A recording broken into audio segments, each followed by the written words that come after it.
This summer I had a wonderful opportunity to go to Amsterdam, Holland, and study under one of the most prominent argumentation scholars in the world.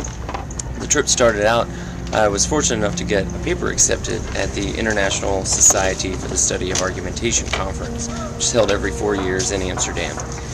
I took a paper in which I critically analyzed Woodrow Wilson's arguments, both to remain neutral during World War I and then to enter the U.S. into World War I. I used some rhetorical theory from a man named Kenneth Burke, in which he argues that we can strip back what people say to determine their ultimate motive.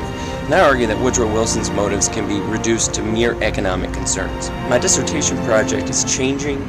Whereas I wanted to focus on expansion of presidential power, now what I want to focus on is the actual torture debate, whether we should be torturing people, whether the Bush administration is justified in actually using this practice, and what it means in terms of the future of American foreign policy.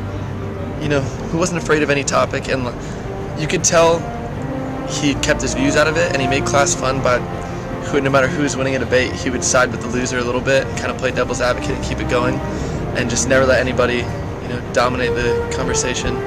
He made it fun, I think, basically by keeping it fresh. He never brought, it was never old news. We talked about what was happening now. Back to Aristotle, we see that learning both sides of a debate is the most beneficial way to learn about something. So what I do is I provide a fair hearing for both sides of an argument, and then I let the students discuss these issues in class and talk about their perspective. While we may agree to disagree at the end of the day, what it does is it forces students to get out of their comfort zone and learn to think about things from someone else's perspective.